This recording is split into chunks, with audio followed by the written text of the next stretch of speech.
Are you serious? Hello, this is How to Kill an Hour. There's plenty of ways to kill some time out there. Thank you for killing some time in advance with us. My name is Marcus Bronzy, and I am joined by the delightful. Would you like to introduce yourself to our audience, please, sir?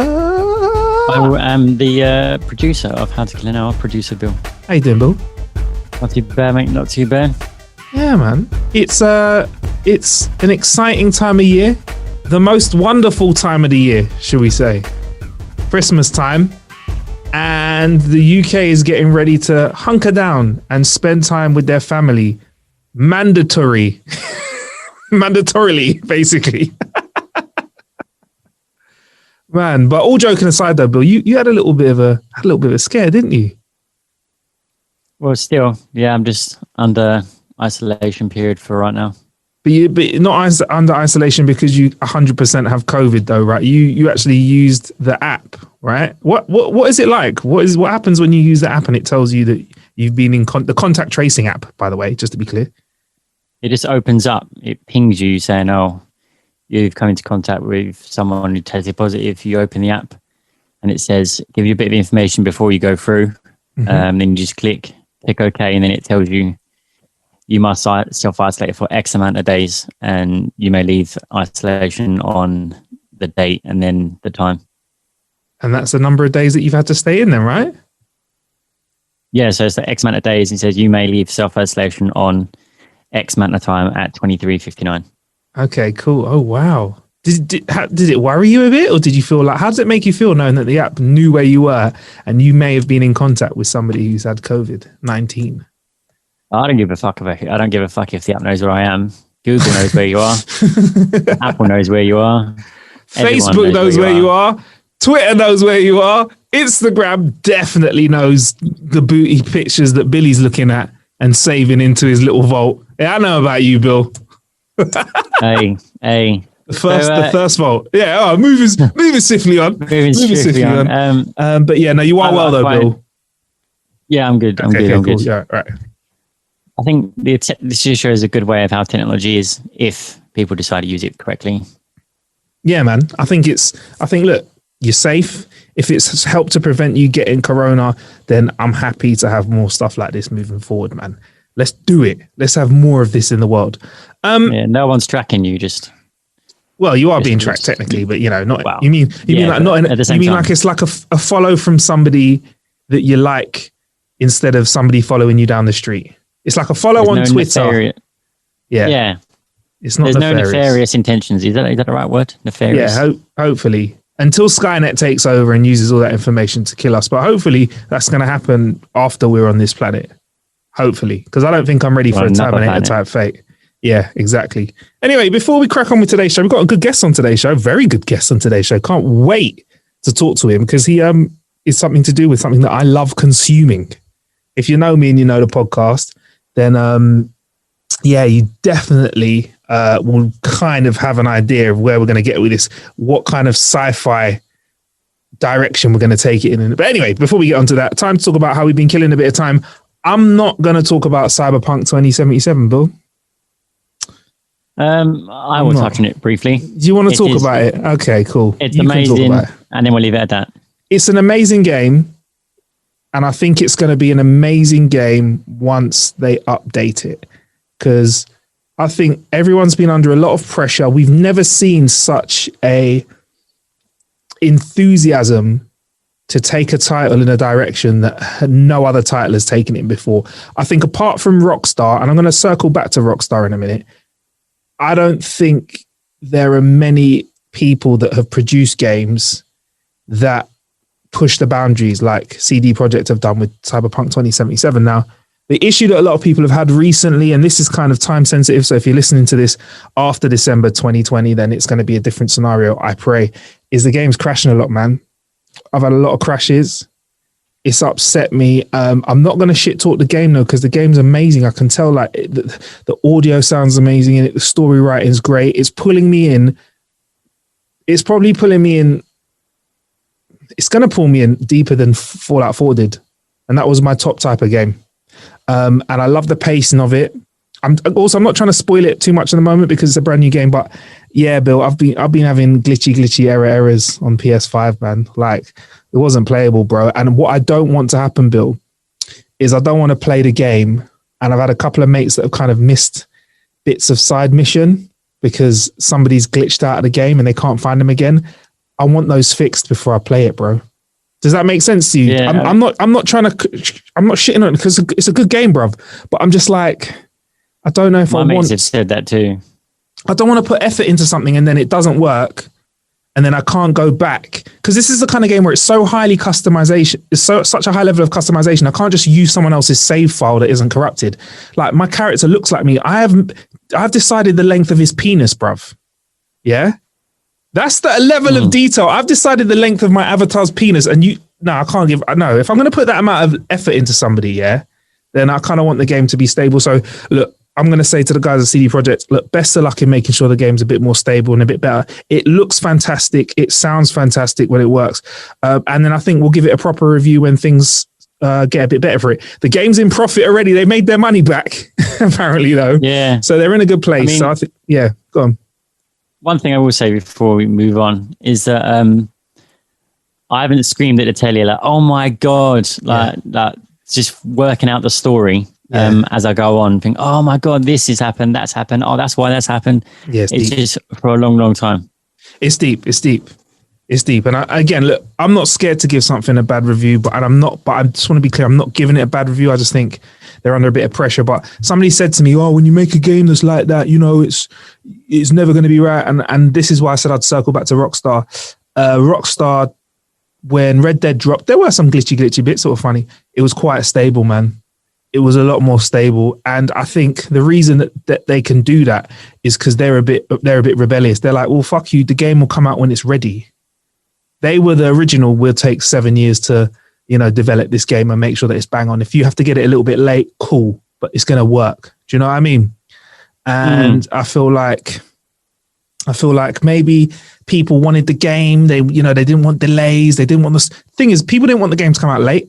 They wanted it to be on time. They didn't want the staff to work overtime because obviously it's unfair and unhealthy, and they want the game to work. Now, to get all of those three things done, it's hard, man. So, if I wouldn't be upset if it took a little longer to drop, but I get why they kind of needed to drop it now in this kind of crucial period of time with regards to consoles dropping. But, anyway, that's enough of that. We'll talk more about that soon. About Cyberpunk 2077, the not review.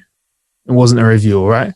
We also got our hands on the Dji Pocket 2. Now, this is something I am super happy with. The Dji Osmo Pocket is basically a small device which has a camera on it and a gimbal. Imagine someone ripped the camera off a drone and slapped it on a little stick with a battery on it, and you can use this little gimbal to take videos and take pictures, 4K videos at 60 frames a second, pictures that are enormous and glamorous number of megapixels that I cannot remember.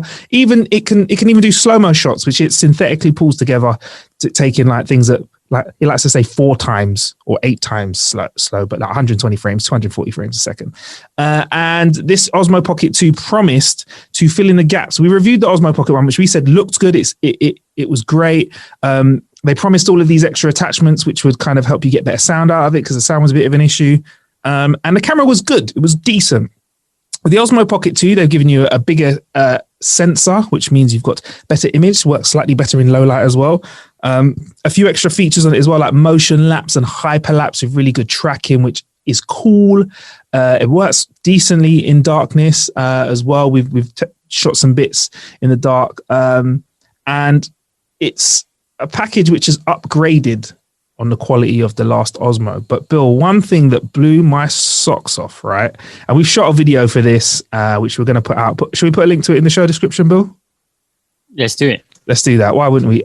What blew me, Bill, was what blew me? Yeah, the Osmo blew me. What blew me away was the fact that it has this little device you pop on the bottom of it, which is a Bluetooth receiver, which means 1, you can control it with your phone at distance, and 2, it connected to a Bluetooth microphone, which I just clipped on to my top, and you could hear everything I was saying clear as day. And that was another thing that I was kind of like, the last one, I was like, oh, I wish it was a bit easier to get a mic in there.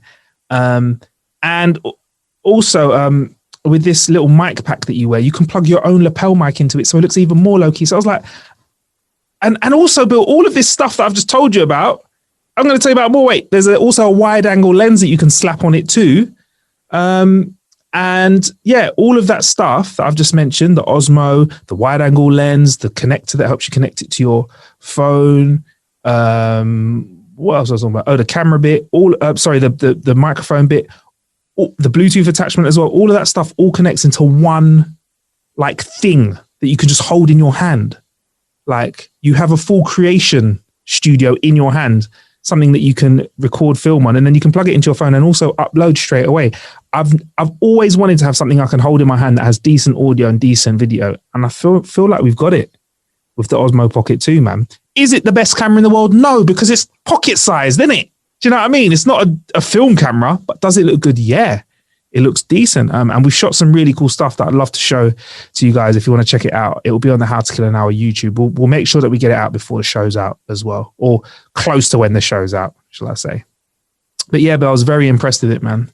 Very impressed. It's probably the most complete media package, the most complete content creator package I've had, where you don't need your mobile phone. You can, but you don't need your mobile phone to make it work. So it's cool, man. It's really, really good. Really, really good. Yeah, I was about to say, like, it sounds like all-in-one kit and caboodle, perfect for YouTubing.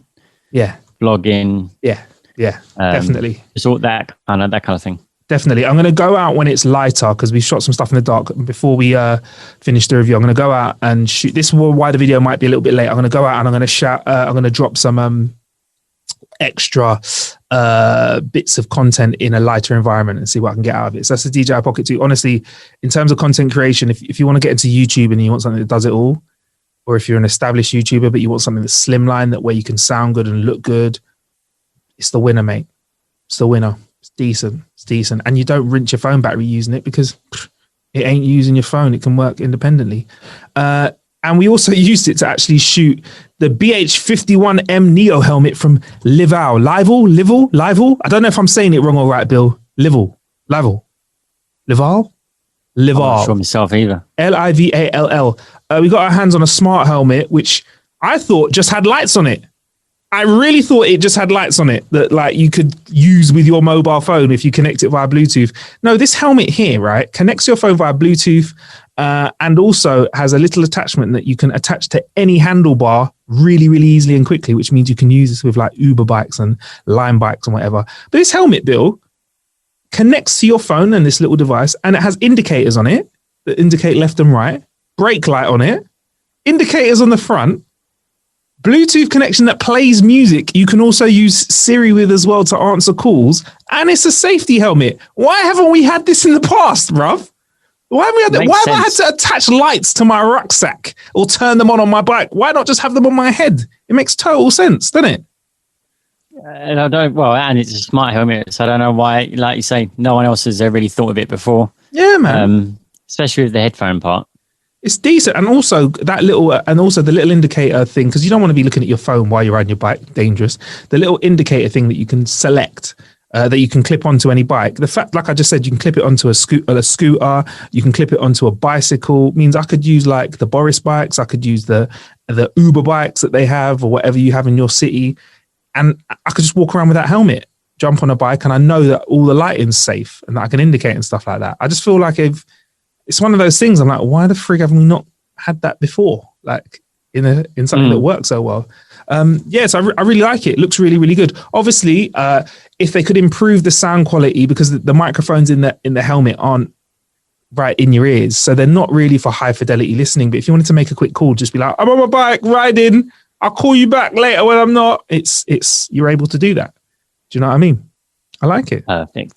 Yeah, it's decent. It's decent. I was really pleasantly surprised with that. Also got a video coming out for that as well. And we also shot some of that on an Osmo, but we also shot some of the stuff with the helmet on a Moment lens. Now, Bill, a Moment lens is an anamorphic lens for your iPhone or for your smartphone, right? Now, what is an anamorphic lens? I don't know if this is the right podcast for me to go into it, but pretty much they affect the way light goes into your camera sensor. They squish it in a way that looks a bit weird when you film with it. Everyone looks a bit egghead shaped. And then when you get it into the edit, you can you unsquish it and it looks super cinematic. And the moment lens adds a little bit of a color profile to your images. I felt like it added a bit of I don't know. I feel like it pulled out the colors a little bit. I don't know. I need to investigate a little bit more, which you will see in the video that we've launched as well. But it also made the most awesome lens flares, Billy boy. Bill, flaring hell, mate. Flaring hell. It was flaring everywhere. We looked super widescreen, and I used it with the iPhone 12 Pro Max. And I have to say, in low light conditions, which is also where we tried it, it really stood out. Have I sent you the video clip yet, Bill, or not? I think so, yeah, but I haven't watched it myself yet. Oh, it's a nice one, Bill. Too busy doing other podcasts. Too busy sorting out today's guest, pretty much. But yeah, it looks so cool, man. Like, I don't know how to explain it. Like, if you've watched Star Trek, all of the new Star Trek films, there's loads of lens flare in there. And you kind of get this anamorphic bokeh. How do you call it? Bokeh. And it just kind of adds this depth of field, which it just feels so cinematic, man. It feels lovely, man. It's just such a joy. And man, I really want to have more time with this lens. I really think you should look into it. And what's great is that you can actually connect it. The way it connects to your phone is via the smartphone case. So if you have the lens and you change your phone over the years, you just have to get the new case for it. So we've obviously got the thin case for the Apple iPhone 12 Pro. I'm just holding it in my hands. And it has this little device that clicks into your case, and then you can connect your lens to it, then disconnect your lens, put it in your pocket. Again, what I like about this is it's cinematic vibes, but it's in your pocket. It's small. It's like zero stress. So it's like, this is another thing, like all the things I've spoken about today, I think they've really helped me to just continue being creative on the go.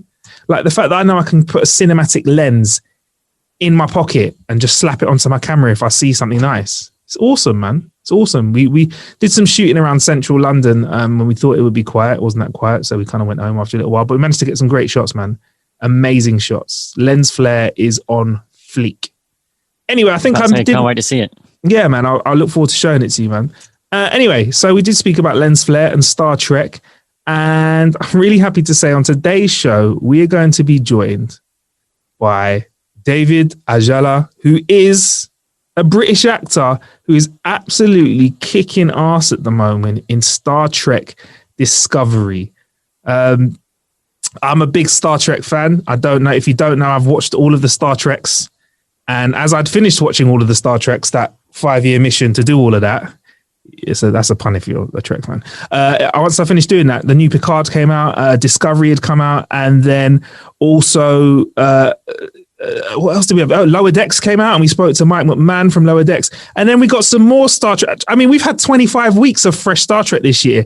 In this season, David is playing a character called Book, who is an empath who can speak to everyone, any kind of creature, I think, pretty much. We're going to get more into his character and kind of his journey and where he is with his acting and what he's got coming up and about the large amount of sci-fi content he does. But I think before any of that, the first thing that we need to do with Mr. David Ajala is ask him how the heck lockdown is treating him where he is in the world. So yeah, how is it where you are right now? What is lockdown for you? It's Toronto then, yeah? Yeah, so I'm here in Toronto. And I'm actually, like, the lockdown is still happening here. A lot of bars, restaurants are closed. Theaters, which I miss massively, are closed. Cinemas. And you're only encouraged to really go out if it's for essential trips and for essential items. So, everyone is in this together one way or another. So I'm just literally just trying to roll the punches, turning lemons into lemonade. Yeah. Aside from that, yeah, we're good, keeping well. Good. Are you keeping yourself kind of, obviously you're a busy man, but you keeping yourself kind of active, trying to do other things? Like, how are you killing time outside of your work in acting, which obviously we're going to talk about today? For sure. I always just try and find a good balance of making sure I have good downtime. And, sometimes it is good to keep active and busy, but sometimes it is healthy to just be at peace and just kick back and do nothing sometimes, So if I'm not kicking back and chilling, reading material, reading books, watching TV. The show that's got me at the moment, and maybe it's because I'm missing London a lot, is If the Shoe Fits with Foot Asylum. Okay, all right, that's good. Okay. Have you not heard of it, Marcus? Yeah, no, of course I've heard of it, man. Come on, the chemistry with the boys on that show is sensational. The banter is the best, because when I see them, that's me and my boys back in the day. 100%. So that's just really something really charming and fun about that show. Doesn't it make you remember like when you were like that kind of teenage anxiety when you were trying to talk to somebody that you fancied when you were younger, or like trying to work out if they even fancied you? Like it just brought it all back for me. You know, the guys are like, yeah, so you know what's going on? That's wicked to hear, man. How did you get into it? Did you just come across it? Yeah, I just randomly saw it on Instagram one time, and then they put up a few little short clips, and then I went on YouTube just to check it out, and I can see why it's so popular. It's so much fun. Yeah. And again, like the banter and the chemistry between the guys is just work. It's very genuine. Especially Chunks and Philly, man. I think they've just got a relationship that it transcends kind of anything else out there, man. You can feel their love and just their vibes through the screen. Something great for lockdown, isn't it? I think a lot of people have really enjoyed that during lockdown. Yeah. Just levity, things that just light, easy to watch. Yeah, I've been a fan of that. I've been a fan of kind of light watches as well during lockdown. I mean, there's obviously a world of content out there that we've had time to consume, but I think some of the biggest things I've enjoyed have been lighthearted and chilled as well. And I mean, obviously you're on a show that has got its light moments, but also has got some very deep moments as well. Star Trek's currently on right now. I'm really happy that we got to speak to you before the show wraps up, in January 2021, because it's kind of getting to that point now where Christmas is going to kick in and everyone's kind of just be Christmasing. Christmasing. But it was a really nice introduction into the show to kind of see Book jump into season 3 of Star Trek Discovery. But wait, before we even get into that, Star Trek, is it something that you were a fan of before you became involved in it in terms of being a character on it, or was it not? Because it's a big franchise, but some people were into it, some people weren't. Yeah, it's true. I mean, it is a massive franchise. I was familiar with it. Absolutely. It's been part of popular culture for many, many years. Yeah. So it's more likely than not you would have heard about Star Trek. But I just never saw myself being part of the show. It just wasn't something that seemed to be on my peripheral. Yeah. But when the opportunity presented itself, it was something I was really, really excited to do. Yeah. Really excited. And there's something about this specific season going 1,000 years into the future. It's like the perfect kind of fertile ground to reinvent things. And then also, to definitely give a little wink and hit the touchstones of all the essence, the touchstones and the essence of what makes Star Trek Star Trek. You want to keep that, but then you also want to be innovative and grow and develop. 100%. I think as a friend, whenever you work within a big franchise, the bigger it is, the harder the challenge is to keep everyone happy. Because when you're looking at something like Trek, we're literally looking at a 50-year-old show and some. So you can have people that may have been actually watching this for 50 years. And, TV has changed so much in 50 years. So keeping it Trek and also making it new has been something that has always been a challenge. And what's interesting is you've had to keep it Trek and new in this, because like you said, there's people that have traveled from the era of the original Star Trek or before it all the way further into the future than we've ever seen before, which is interesting because we get to see old tech, we get to see new tech, we get to meet new races, like your character Book. Can you explain, who is Book to you? Wow, that's as simple as it is. That's a really good question. Who is Book to me? Book represents someone who has, because of circumstances, it's forced him to reevaluate his life and find purpose. So this is someone who naturally had purpose and an identity within his family. But because of who he is, he was ostracized and was an outcast from his family. So when he's removed from something which has been his foundation of identity, he's now had to rediscover his identity and who he is. And it just so happens that he's discovered his identity by serving humanity. And I think that's something really amazing and selfless. Yeah. Yeah, he's a truly selfless character, and he's got empathic abilities. Am I right? Yeah, that's right. Yeah. And which this is one of the things, because of the empathic abilities that he has, it means that he just has certain sensibilities which connect him profoundly with nature and with animals and with creatures and with sentient beings. And again, there's something about that I just really, really liked. I liked how this guy was just really in tune with the earth, with himself. Yeah, man, he seems like such a grounded character, and I think a nice thing that he kind of says a lot of the time is people are like, Book, just tell that animal to do that, tell the plant to do that, tell this to, and you're like, no, I can't tell him. I can ask him though, and it's kind of when you're really somebody who understands communication, you realize that it's not just about telling people what to do. It's kind of like asking people what to do, asking them how they feel, and I think really that has a lot of parallels with regards to what's been kind of happening over the last 6 months or even longer, across the world, where people have been having conversations and understanding that you need to understand someone's point of view outside of your own. So it was really cool to see kind of that really being drilled down from Book, man. That's awesome, man. That's really, really cool to hear. Yeah. And that's dope that you picked up on that, because there is something special about that when you can have that level of respect for sentient beings to go, well, I can't force them, I can only ask them. Yeah. That's really cool. I never saw it like that. That's dope. Yeah, man. Yeah, it's very dope. And then obviously there are some other characters that you roll with. One of them that's been getting a lot of love is Grudge. I mean, I just want to say there's a picture. We're going to clip this and we're going to put this in the video. There's a picture of you wearing a cat like no one has worn a cat before. And I feel like for a lot of people, that was the first experience they had of Book, was this guy that, there was one scarf that used to top this until you wore Grudge, yeah? It was... Is it the Lenny Kravitz scarf, the super scarf? Do you remember that? Yeah, the massive one. That was the one. That was the scarf of all scarves. And then you just came along and said, you know what? My scarf is sentient. My scarf's a cat. That's what I'm talking about. I've got a sentient scarf. How's that for alliteration? That's what I'm talking about. Man. Go hard or go home. So for those that haven't seen Grudge yet, tell us about, what Grudge is. The size of her as well. Yeah, Grudge is a beautiful, beautiful cat, a Mancoon cat.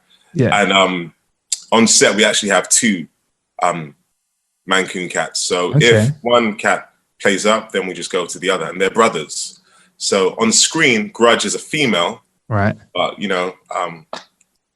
in reality, Grudge is actually a male. So there's 2. Oh, so there's 2. Really different. Yeah, so we have 2, which just helps. Okay, cool. Grudge, I love that Grudge is in the show, and I love that Grudge and Cleveland Booker are a unit that come together. I love his respect for his queen, as he refers to her.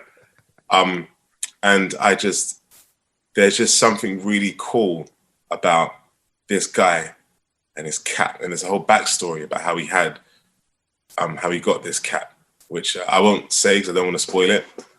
But it's been really, really cool how the fans have responded to their relationship, and especially Grudge. That's been awesome. What's it like working with a cat, though, David? I mean, there's many answers I could give. It can be fun. Yeah.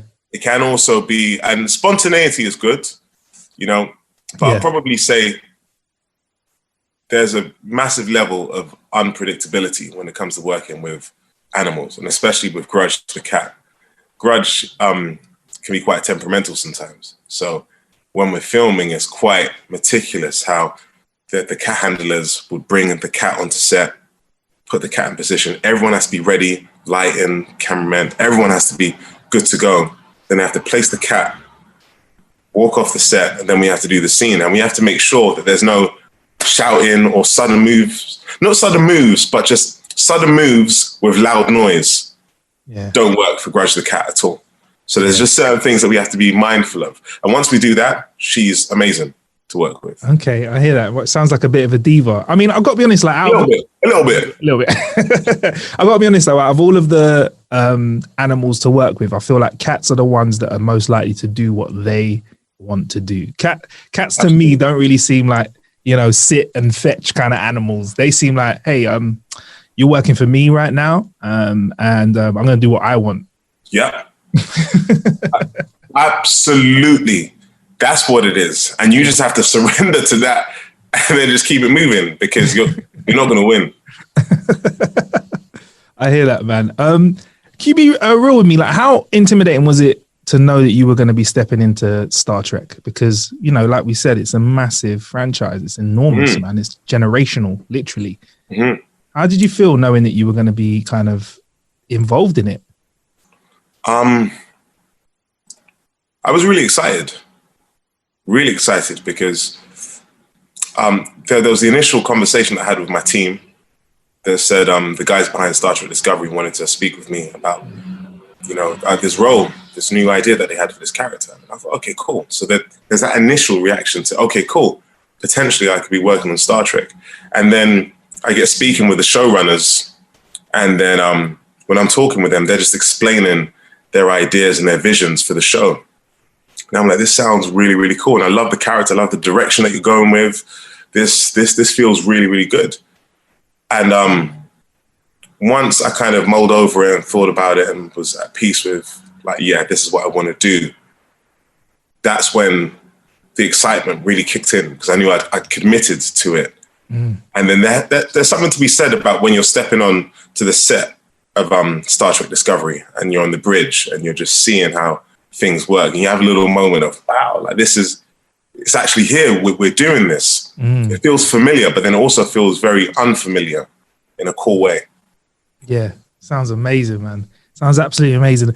And as well as being on the bridge and being around that and make those amazing set designs, you also did some really exciting looking location shoots as well. What kind of places did you travel to when you were shooting the season? So the season premiere, that was mainly shot in Iceland, which was fantastic. And you know, the wonderful thing with Iceland is you can stick a camera nearly anywhere. We're in certain parts of Iceland. And you don't have to worry about cropping your images because the landscape is so vast and it's so beautiful that you don't have to worry about, you know, holding a massive wide frame and worrying about a car driving past in the background or seeing a lamppost. Like, it looks very otherworldly. So when you're able to shoot in a location like that, and then you take it to post-production, and then you're starting to work on, you know, the color grading and whatnot, there's not much you have to maneuver and shift because it's all there. It was an amazing experience to film in Iceland. Yeah. Thoroughly enjoyed it. Yeah, looks amazing, man. And this hasn't really been your first tie-in with Trek, because, you know, there's a gentleman called Sir Patrick Stewart that is who's that? Well, been a few films, you know, X-Men and Logan and that, you know, a few other. Oh, him, right. Yeah, I think he done a bit of Trek as well back in the day. But that guy. Yeah, that guy. You know, that guy. Yeah, a little bit thin on the top. Yeah. That you guys are crossed paths before you were involved in Star Trek, though, right? Paths. Yeah. Can we just talk about that for a second? Because I find that fascinating. Because, you know, he's up there when it comes to Trek legends. So, you know, the fact that you've crossed paths is quite interesting. How did you guys cross paths? So I worked with the Royal Shakespeare Company on worked with Royal Shakespeare Company on 3 plays: A Midsummer Night's Dream, Love's Labour's Lost, and Hamlet. And they're all in rep. And then Sir Patrick Stewart, was in Hamlet, playing Claudius and the brother. And the wonderful thing about doing theatre when you're in rep is how much time you spend with the actors, and they kind of become your family. And like with Patrick, what's cool with him is just his ease with people, and he's such a gent and so kind and so giving. So whenever he spoke about, you know, working on Star Trek or the X-Men franchise or whatnot, he's very open with it. And I think that was some of those conversations I remember more and more. And I understand why he speaks so fondly about Star Trek and why it's such a special franchise to be a part of. So cut to me now being on the show, and we're in San Diego Comic-Con, and Picard, the Picard TV series is about to be announced on the stage. And then Star Trek Discovery, we're about to be announced on stage, and no one knows that I'm in the show. And then we're backstage, and I knew Patrick was going to be there. And then it was just seeing him and then just catching up and just embracing. It was a really, really amazing moment. One that I won't forget, you know. Really sweet. That's amazing, man. It's a heartwarming story, man. I think we've been really, really blessed with a lot of Trek this year. I mean, we've had, obviously we had Picard earlier on, start of the year. Then we've also had Lower Decks. Yeah. And then we've had Discovery. At the end of this year, Trek fans like me, we've had 25 weeks of new Trek, which I'm super pleased and happy with, right? Yeah. I can't complain. But we also got some interesting information that David Cronenberg has been confirmed for season 4, right? And it's interesting that we heard Book in the recent episodes of Trek. I'm trying to bring it in so that if you haven't watched Discovery, you can watch it without me giving spoilers. But he's been asking for a bit more from the show. His character in the show, he's been asking to be around a bit more, and I can see Book becoming a character who could be part of the crew. I mean, I'm just going to say it straight. Are we going to get an announcement for you for season 4 yet? Are we allowed to say that yet or not? Can we get anything from you, David? We'll have to see. Okay. All right. I don't know. We'll see how it plays out. Who knows? Okay. He could be in it. We have to see, man. I'm looking at David's face if you're just listening to the podcast. He doesn't look sad right now. He looks happy. That's all I'm saying. He's smiling. He's not winked at all. He has winked, but it was just a blink because he's winking with both eyes at the same time. So I'm not going to read anything at all. I mean, look, it'd be great to see more of Book in the show moving forward. And the guys at Trek Culture that we work with, they kind of wanted to know that as well, man. Because we absolutely are big fans of Book as well. I mean, that's really awesome. Thank you, man. By the way, thanks, man. I know time difference and everything, so I appreciate you. No, it's fine. No problem, man. I'll just be eating away. So I'm actually enjoying some avocado and a little sandwich here. Listen, you know what? Before we move on to the next question, isn't it? I'm seeing the avocado. That's a good ripeness of avocado. It's very, very good. I have to say. What? With avocado, David, I'm really weird. Like, it's either not ripe enough or too ripe. I'm really specific. I like it a certain ripeness. So I'm the kind of guy that will watch that avocado and I like go and give it a feel every half a day. Yeah. And then when it's ripe, I'm having you. Because if it's half a day late, it's ruined it now. But you have to, I know what you mean. It's very precise, isn't it? Yeah. You know, I can't be having my good, perfect avocado, but it's all about timing.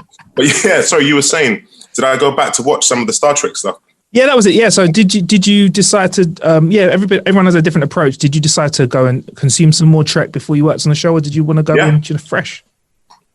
I checked out a bit of the old school stuff, which old school stuff. The previous iterations of Star Trek. I wanted to just kind of watch little bits to familiarize myself just a little more. But then at the same time, I like the element of keeping it fresh and not knowing too much. Yeah. So even with Star Trek Discovery, season 1 and 2, I didn't really watch it. And I didn't watch it because I knew that season 3 would go 1,000 years into the future. And I didn't want to become too familiar with the characters. So if I'm watching Discovery season 1 and 2 in my living room, and I'm seeing these faces of Tilly, of Michael Burnham, of Saru, Stamets, and then now I'm acting with them, I'm going to be a bit too familiar. So I wanted it to be completely fresh, which is the reason why it was tough, but I didn't watch Discovery season 1 and 2. And I think that freshness has kind of allowed me to navigate and take ownership of the character and his journey a little more. Yeah, man. 100. I mean, look, your character is meeting people who are relics, really, aren't they? Like they're 1,000 years old. You know, and so what's great is the reactions when they're whipping out of what was their cutting edge tech, because they're from a ship that's got got a spore drive that can travel anywhere in the galaxy at any point. They go 1,000 years in the future, and people are like, "You still use those?" It's like us literally looking at people that are using like stones to crack open nuts, and that's their high tech. That's their technology. So yeah, that comes across in the character, man. For sure. Yeah, I think one has to have, especially for a character like Cleveland Booker, there needs to be the freedom to be autonomous, but then also very present at the same time and connected. And I just like the fact that he is slightly otherworldly, but then also very present at the same time. Yeah. He meets people where they are. I think it's a nice quality to have. It's kind of, you need someone like that in your friendship group. Do you know that? You need to. I'm a believer. You need a hot-headed person. Yeah, you need somebody who's ready to fight for the cause, but you also need that grounded person in your team who's just ready to come to you and communicate to you and with you. Do you know what I mean? that balance is important. Yeah, I agree. Yeah.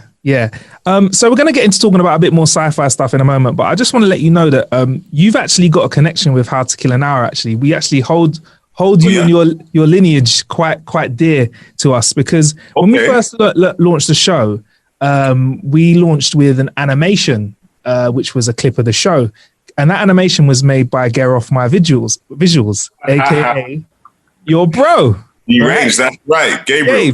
Gabriel. Yeah. So I just thought I wanted to let you know about that at some point in the show. So yeah, you actually have got a connection with us here at How to Kill an Hour. That's amazing. I was just on the phone to my bro like an hour ago. Yeah. Actually. Yeah, because we turned this around last minute. I've not told him yet. I'm going to message him and say, I just had a nice chat with your bro. But I just wanted to keep it fresh and just chat with you. But yeah, man, I just want to say, like, we'll whip it out. We'll show it to you at some point in the future. We'll send you a link to it. That'll be great out there in socials. But yeah, man. So that's so cool, man. That's a really cool story. Love that. Yeah, man. It was really important for us early on, before we had the studio space that we could record in, to kind of have a visual representation of our podcast. So he helped to do that, and he took some of the wacky chat that myself and Ace were having at the time and turned it into some awesome visuals that still get likes and shares today, man. So yeah, I just thought I'd let you know about that real quick, man. That's cool. Thank you for sharing that, man. Is he into the sci-fi stuff as well? Like, are you giving him little updates on what's happening in Trek and stuff like that, or is that a little bit? I mean, I think with my brother G, he loves movies. He's a movie buff. Yeah. Period.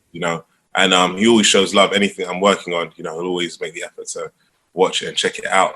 So when we're talking about science fiction, our favorite science fiction movies would probably be in the realm of like Terminator, Back to the Future, Goonies, sci-fi fantasy maybe, the old school stuff, Yeah. So like something like Star Trek and like Star Wars, we are familiar with and we do enjoy, but I think he enjoys it a lot more now because obviously his bro's in it. Yeah, 100%. Proud brother, man. I think I even remember speaking to him at the time. He's like, my brother's an actor. I was like, I think I do, Yeah, because I saw his side. It was like, I've seen your brother in a few flicks. I've noticed though, you do get cast a lot in sci-fi. You are somebody who's doing a lot of sci-fi at the moment. Why do you think that is? I'm not even sure, but it's been happening quite recently, like the past maybe 4 years or so. Yeah. I think there's I won't even say like peaks and troughs. I'll just say there's different transitional periods. And I think this period now and the past maybe few years or so has been, of course, naturally gravitated towards science fiction. Nothing that I chose on purpose or specifically thought about, but I'm just driven by character. And if that character just happens to be in the genre of science fiction, then it is what it is. But it's been really special to have crossed the different within the genre of science fiction, to go from doing something like Supergirl to Night Flyers to Star Trek. Mixing it up like that has been a lot of fun. And then you also get to interact with the fan bases of the various different shows, which is another fun thing. Yeah, I was going to ask you, man. The fan art must be coming in now. The fan mail must be coming in as well. So I think that are you really seeing the loyalty from the franchises out there? Because even the DC stuff that because you're one of the few people that's played a few characters in DC as well, haven't you? Because you did Batman and Supergirl. So you're kind of finding out all of these, because again, Superman, that's such a massive franchise, the whole DC franchise that goes back for years as well. So what's it like when you're kind of connecting with these audiences, man? Because I'm a fan. Mm-hmm. I would say I have higher knowledge than most, but there are some people who literally will just consume the franchise's content all the time. They may even, dare I say, know content and characters that you've played better than yourself. Do you know what I mean? It's so true, and it's something really special about that. How fans of different genres and specific shows just are so committed to it, like fully, and not just embracing the content, but like being so knowledgeable about the show, knowledgeable about individual characters. And with something like Star Trek, we're talking about, I'm not sure the years on the timeline of what it is from the original Star Trek to where we're at now, which is Star Trek Discovery, that time frame, and how there are some fans out there that are able to track it and follow it. And that's amazing. It blows my mind that they're able to have that level of detail to be able to track it and follow it. So when you go from meeting a fan base of people from like the Star Trek universe, and they share their experiences with you about what Star Trek means to them, for me personally, not only is it a really special interaction, but it just reminds me of the power that we have as storytellers and how our stories really do impact people in the most special ways. Yeah. It's real fuel. Yeah. And then you'll meet like people from the Supergirl world, you know, and then that's just a different vibe. But one thing I have to say, like across the board, is the love that fans show. I don't take it for granted. Oh man, that's really, really good to hear. I mean, you've done a lot of screen work recently, and you've also got experience in live as well. Do you think you'll ever go back to doing theatre as well in the future? Would you like to do that again? Yeah, if the opportunity presents itself, I would love to. I started my career acting on the stage. I think it's one of the places where you really learn your craft, you know, and especially when you're performing in front of an audience that changes every night. And, you know, when you're on stage, it's one long take. It's not like on a film or TV set where you hear cuts so often and you get to reset. There's something about, you know, the courage and the excitement of jumping on that train.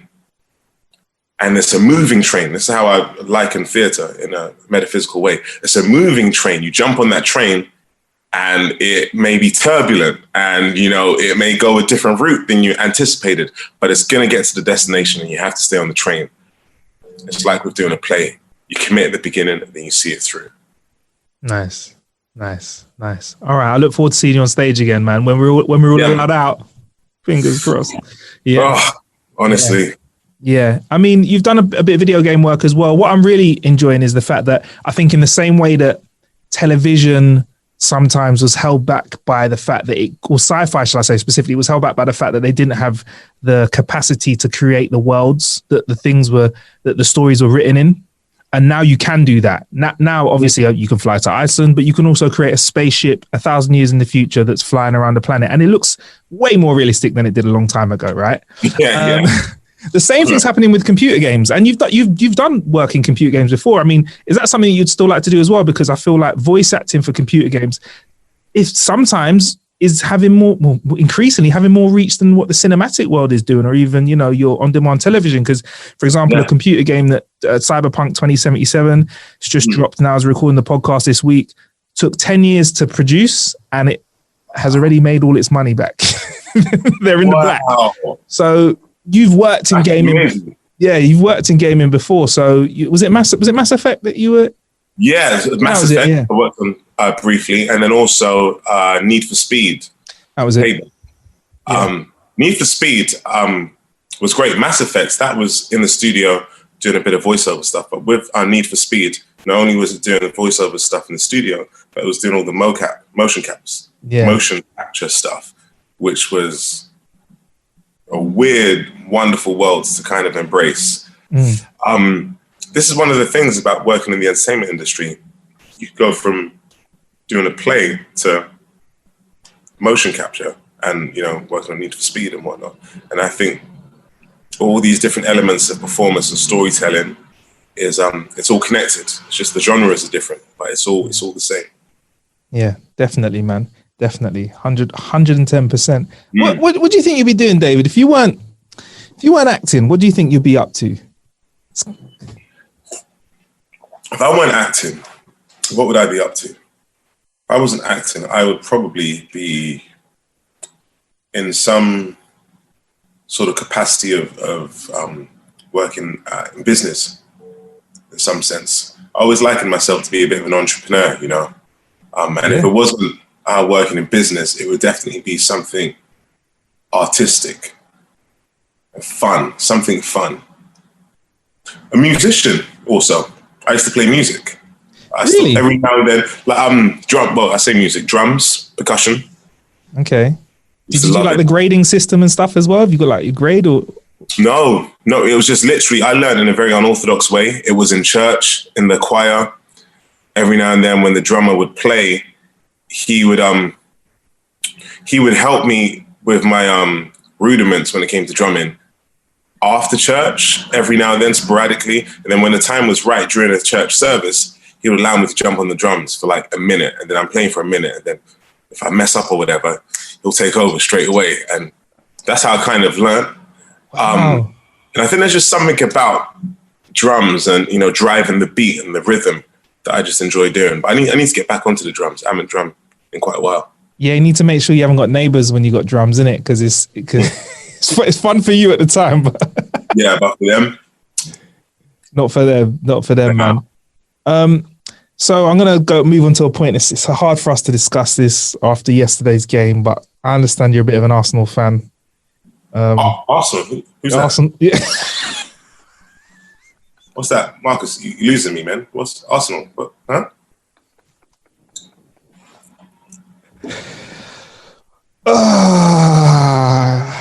So, how do you like to kill time when you're not watching sports?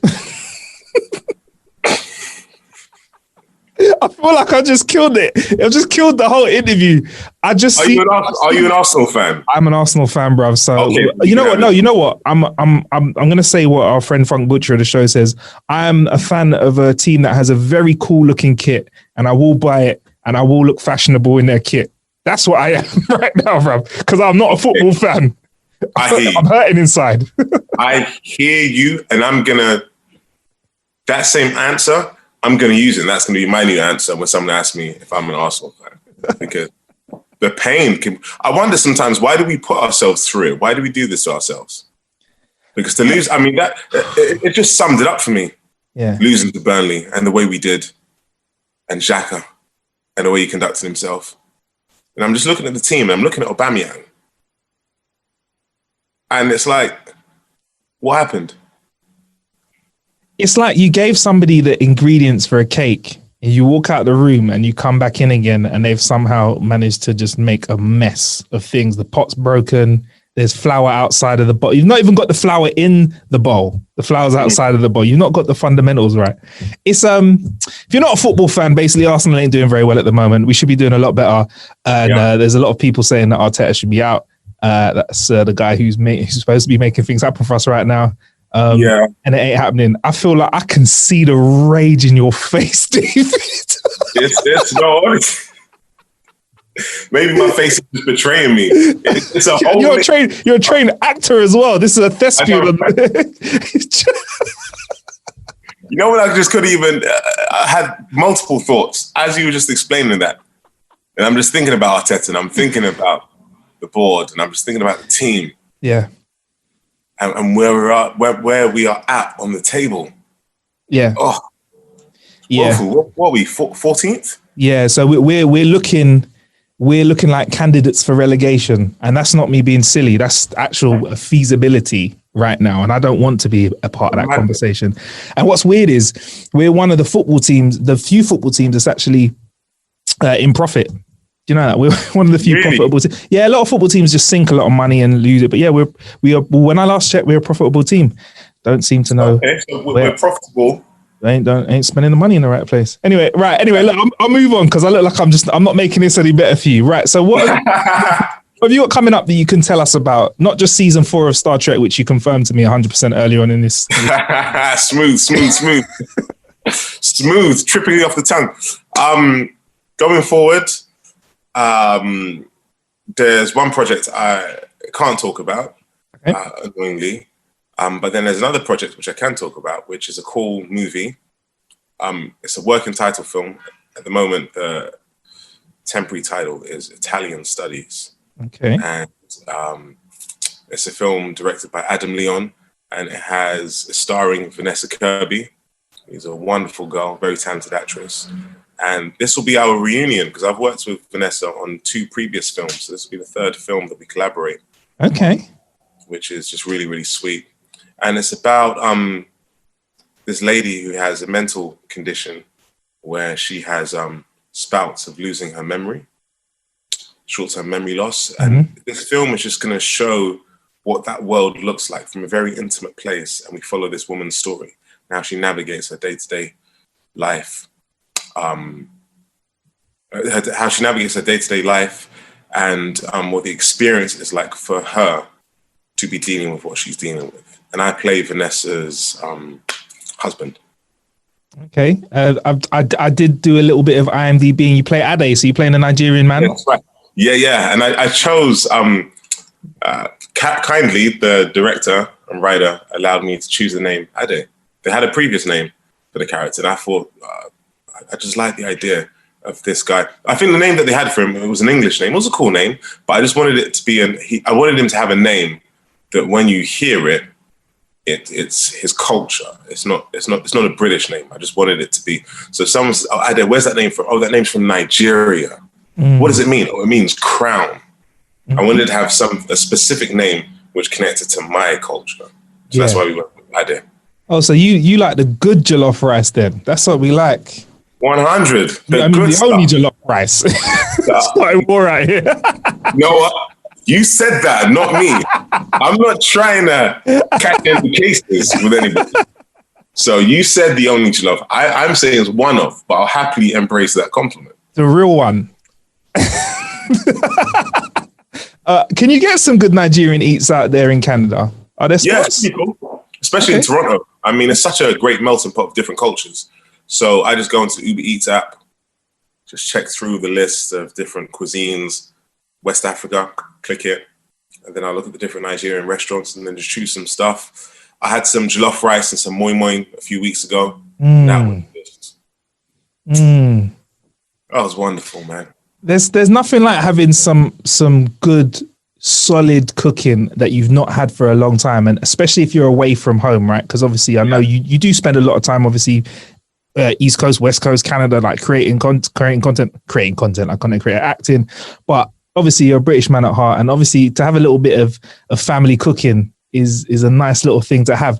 I was going to ask you what kind of apps you use the most, but Uber's kind of a really good example of how you can kind of stay close to your culture using technology. Do you know what I mean? Because for me, food's an important part of my culture. Like I think the fact that you're saying jollof rice and moi moi, I'm just imagining that, a little bit of stew on the side. So I'm already in the zone now. I'm already thinking about food. It's very important. But I was going to ask you. Heritage? Where are you from? I'm Nigerian, so I'm half Nigerian, half British. So so a Yoruba man as well. So that's why I said Ajala. Man will say that your name correctly. Yeah, come on. That's why I didn't even need to correct it when you said it the first time.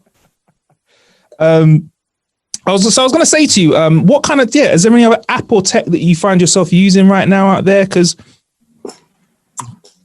I mean, apart from the Uber Eats app, in terms of tech, just looking around. I mean, you've got a big TV. Yeah, it's quite big. It's quite sizable, isn't it? Yeah, it's quite sizable. But I tell you what, this may seem very kind of basic, but I was quite impressed by it. Just how you can have an HDMI cable attached to the laptop and then put it onto the onto TV and watch stuff. So I've been trying to watch stuff on BBC iPlayer, but you can't do it when you're in Canada.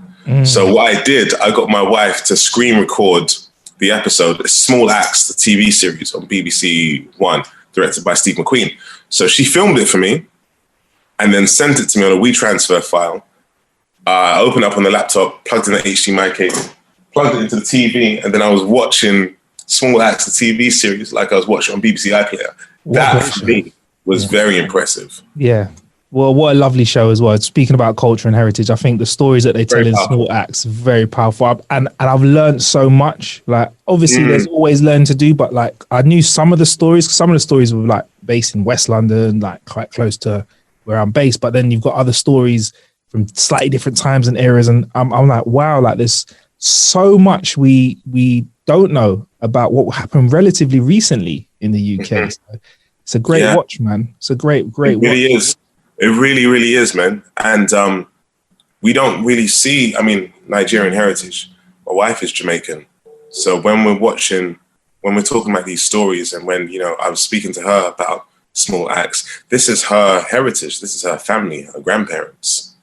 And we haven't seen that depiction of life for the West Indian community in the 70s and whatnot in Britain. And to have that depicted in a really honest, truthful way, is really special, really important. It's just a shame it's taken this long, but better late than never.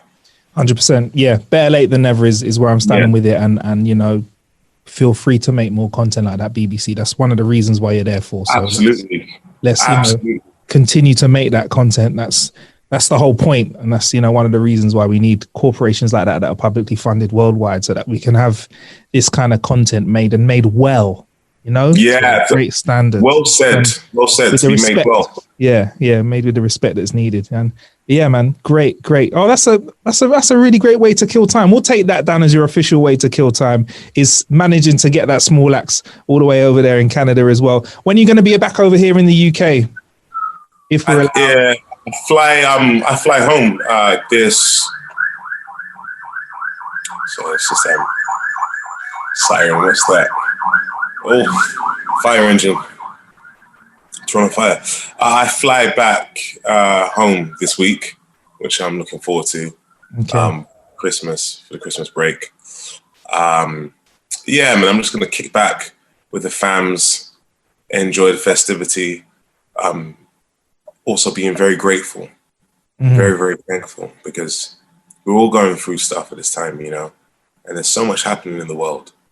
And usually, like my family, we do Secret Santa for Christmas, which is always cool. And our thing with doing Secret Santa is just to alleviate the pressure of having to buy, because I've got a big family, having to buy presents for everyone. It's just like, buy presents for the kids, and then it's one good present that you have to buy. Yeah. And we simplify just to remind each other that, you know, in this essence, Christmas is about the birth of Christ. So let's just celebrate not just, you know, the abundance of stuff and food and this, that, and the other, but like gratitude, being thankful, and the simple things, you know.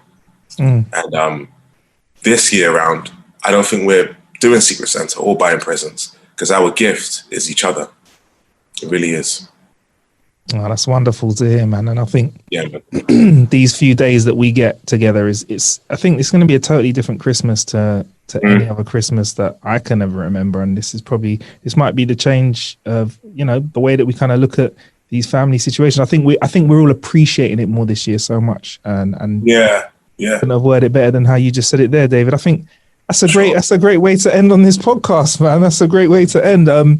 I know you're pretty active on Twitter. Is that where we should tell everyone to head over to you and let you know what they think of the latest episode of Discovery as it drops? For sure. Twitter, Instagram. It is always fun kind of just dipping in and out of Twitter and Instagram, you know, because like when we do the show, we love what we do. We create this world. We tell these stories. We share these characters' lives. But once we've done our work, it doesn't belong to us anymore. It's yours. You know, so when we're interacting to see what your experience is like, good or bad, whatever, just what your experience is like. Yeah. And that's always fun to do. Yeah, I mean, the only the only negative thing I think I've felt about this year in Star Trek, and this is just pure gluttony, is just not enough, man. Look, I think Discovery, I think the studios will let me say it to you. I think it could do with some 20 episode long seasons. I think you got enough characters in there, man. So many characters. You've got such a diverse, wonderful set of characters. All you know. And I want to see some more book. We saw a little bit of your world. We saw a bit of your relationship. We saw how two people from your species have these very unique relationsonships. Yeah. I want to see more of that, man. Show me some more. Yeah, why not? Yeah, why not? So. Look, let's put it out there. You got the money, Netflix. Come on, you got the money there. Let's make it happen, right? Yeah, let's make it happen. I'll make the call. Look, I really look forward to catching up with you in the future, man. With regards to whether it's sci-fi or not, it'd be great to have you back on the show in some capacity. And I wish you all of the best. I'm going to message your brother after we've spoken, saying I just spoke to your bro. Yeah, sure, man. And go from there, really enjoyed it, man. It was great to just catch up and just talk and just share stories. That was dope. Really enjoyed it. No problem, man. There's, that's one way that we like to kill time over here. And I just want to say to the audience as well, make sure, you follow David on social media. So it's DAVIDAJALA. And we're at How to Kill an Hour on all socials. And I'm at Marcus Bronzy on all socials. There's plenty of ways to kill some time out there. Thank you for killing some time with us. Peace.